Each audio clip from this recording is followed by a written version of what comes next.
of Kogi State have showered praises on Governor Yahaya Bello for his tremendous efforts and leadership style at the just concluded GYB media training for crime and political reporters and editors.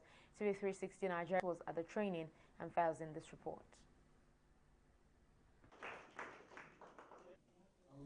Governor of Kogi State, Yahaya Bello, has proven beyond reasonable doubt that the only solution to the country's many problems is to allow a young person like him run the affairs of the country.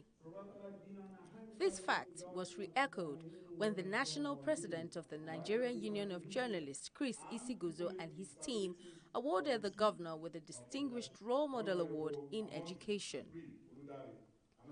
The NUJ president, while addressing the governor, said the Role Model Award in Education is a special award given to the governor for revolutionizing education in Kogi State, making the state the envy of other states in the federation.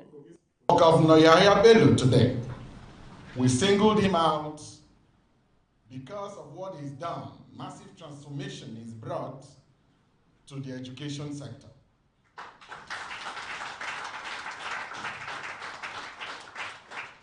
And that's why for this year, we said we're going to present to him the Role Model Governor in Education.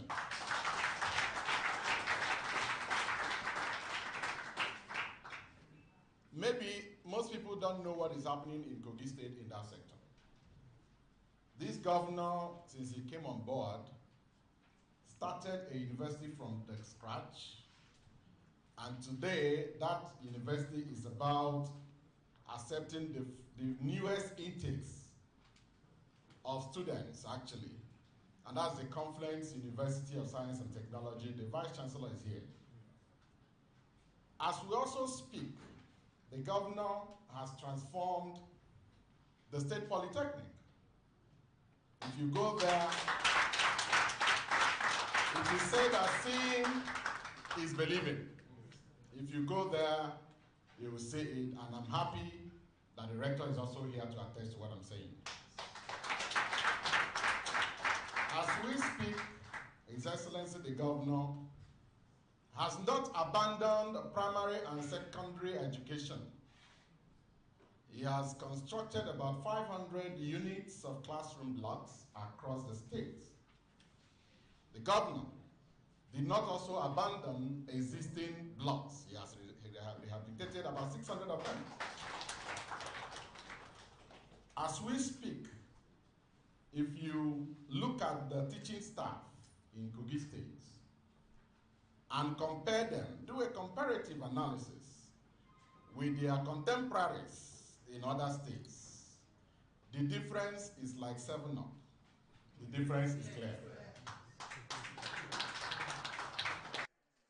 The developmental strides of Governor Yahaya Bello, popularly referred to as Talk and Do Governor in his state and beyond, was dwelled on at the just concluded meeting edition of the GYB Seminar for Nigeria's Political and Crime Editors and Correspondents. The governor's strategies and style of governance was applauded by the journalists. Jumped at me. The governor and his kitchen cabinet relocated to Abuja to attend the trainings. The media guys on ground were surprised to see the governor attending all the sections, where the governor took time to address many issues.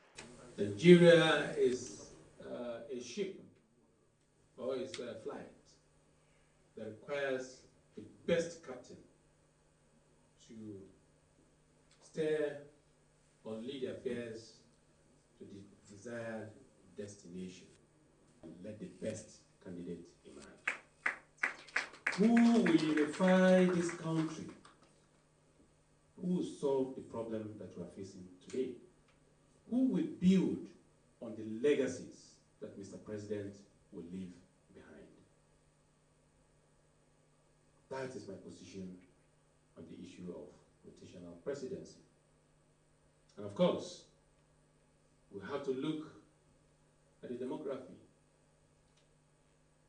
We know today that we know what is happening across the world, across the globe. Younger generations are taking charge. They are not just being involved or included, they are taking charge. and they are driving the modern world. For crying out loud, Nigeria cannot continue to live behind or live in the past. It is high time we move forward. Kogi State Secretary to the state government and other state executives were on ground to share their experiences of the good governance style of Yahaya Bello. The story of insecurity of the state has changed. The state government, under the leadership of His Excellency Yahaya Bello, decided to take the bull by the horn in restoring peace and confidence to the good people of the state. The government embarked on concrete programs and policies to tackle the menace of crimes in the state. These efforts have been yielding the much desired results as the security situation in Kogi State today has improved tremendously as compared to what was obtained before. So, what are other causes? In addition to this, we have the unemployed youth that were used as political thugs. This compounded the situation. This coupled with low-level collaboration and synergy among security agencies.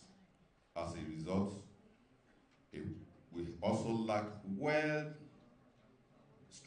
intelligence gathering and defined institutions like vigilante service, local hunters to tackle the challenges.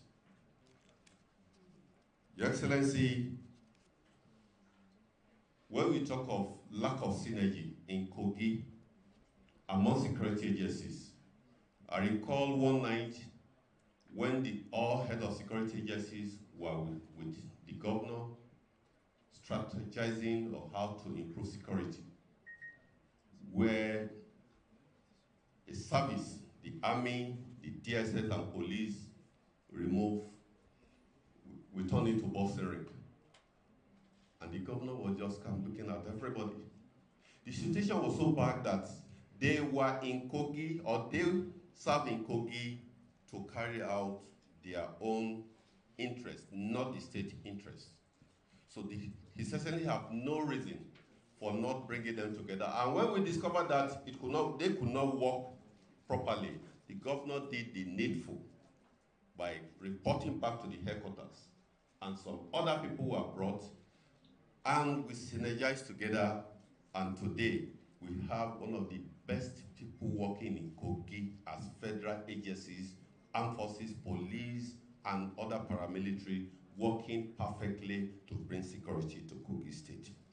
My governor was also a civil servant, and so what he wanted, he had to introduce it in the state.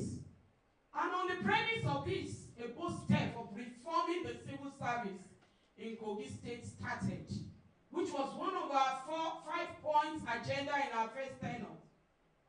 And this is to ensure that the government machinery for formulating policies and delivery of services perform maximally to deliver the dividends of democracy to the people of Kogi State.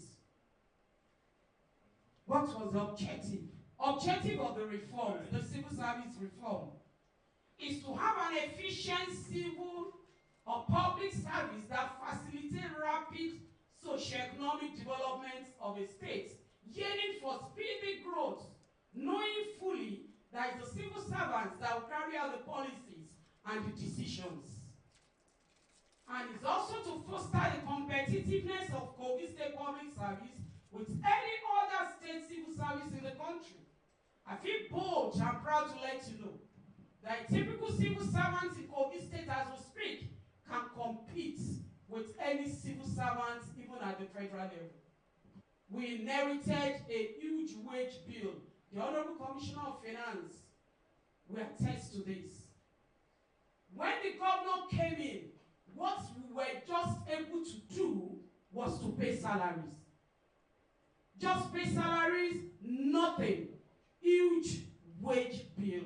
In fact, we came in with civil servants that were being owned 4 to 6 months' salaries. We inherited that. The money was not enough, and that was why the last administration had to gave us some things to inherit. Of course, huge wage bill. As a leader, when you are a unifier, you don't have to announce it. You practicalize it. He did. And today, Kogi is better. Now the roads in Kaba are taking shape. That is a unifier. Hospitals are coming up. Beautiful hospitals. Zonal hospitals. Simultaneously in all of the senatorial districts. That is a unifier. You will never have peace and security until you are just and fair and equitable. That is what he has done. That is why everywhere is calm. That is why now someone from Okene can go to Ida and sit down. Someone from Agasa can go to Ampa and sit down, and they will point to the township road that cost billions of naira that your brother from Agasa did it for us. That is a unifier. That is what we have in Kogi State today. The division is disappearing because someone is just, someone is equitable, someone is pragmatic, someone is dynamic, someone is building a Nigeria in Kogi State, and that person is Yahaya Bello. At the State Executive Council meeting, commissioners were sitting. My friend, if you are from Igalamela, your friend is from Ida, so you sit together. I said, no. When you have West, let there be Central, let there be East. In his appointment, in his projects, he showed exemplary performance of unity. The current administration in Kogi State, under the impressive leadership of His Excellency, Alhaji Yahaya Bello, has in no small measure rekindled this very United Nations Charter that women are needed. And of course, how are women needed? He has, more than any state of this country, brought women into rare executive positions. He has brought women into rare strategic positions. And the administration today is not just ranking in security, as we always boast that, of course, we are bordered by 10 states. But what is my point here? Where women are at par with men, their counterparts in terms of appointment, engagement, in terms of policy analysis, in terms of policy implementation, administration, strategic and positions, that simply means that Kogi women have been lifted, not just from the home gatekeepers that I described as locking the gates, as waking up the maid at the nearest sound. The Kogi woman has been lifted from a mere gatekeeper of the house. She's been lifted into executive state positions. And now we contribute to be the gatekeepers of that blessed state called Kogi State. This governor talks presidential, walks presidential, and is obviously ready to be president of the Federal Republic of Nigeria.